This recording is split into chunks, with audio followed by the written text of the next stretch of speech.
I'm Singer London Stanley. I'm a senior in high school and I go to Cornerstone. I'm Melea Lynch. I'm also a senior in high school at Cornerstone.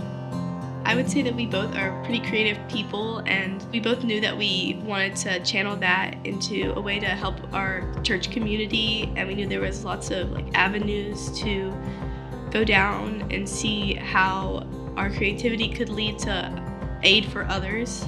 I think Amelia starting the Artists Guild also had a big impact. Yeah, a lot of what she's talked about in the meetings and sent out in emails has been very inspiring and kind of a call to action that as members of the church we have so much to give as artists too.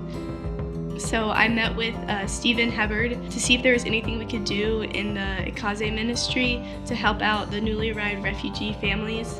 I had served with Akaze before, and I had created a ton of friendships with these girls that were just so sweet, and I wanted to be more involved. And I went to deliver, and I really enjoyed just getting to meet the families. A lot of the refugees come here with absolutely nothing, and so a lot of what the Akaze ministry does is help fill their home with the household basics and necessities. And so he came up with the idea of making rag rugs, which sounded really cool and interesting to us. So we decided that that's what we wanted to make.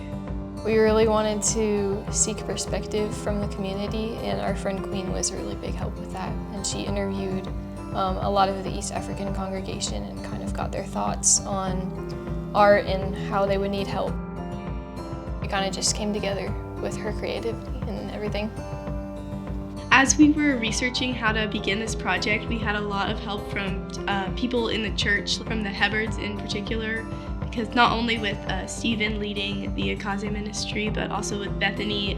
She has so much knowledge on textiles, so she was a great help. And there was many people in the church, like the Godfreys, who donated a sewing machine for us to use. We had a collection bin at church, and we asked church members to donate any old t-shirts they had. Yeah, we got so many t-shirts. We had, I think, over 70 pounds of t-shirts. There was so many.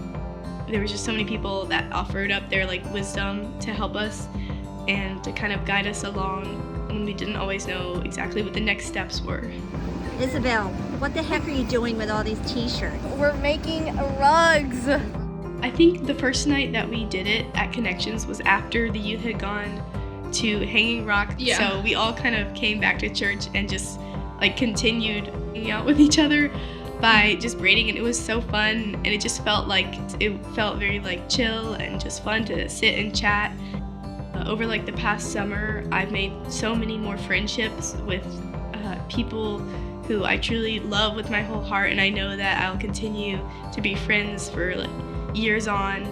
Their rugs just bring a lot of joy, and it really shows how the community came together with the hands-on aspect of it. We called this project the Woven Project, not only because we're weaving the strips of t-shirt together, but also because it's we've created a weaving of all the people in our church.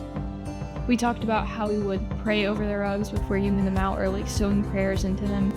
There's a little piece of everyone in our rugs, and we've all been kind of woven closer together through this experience, I'd say.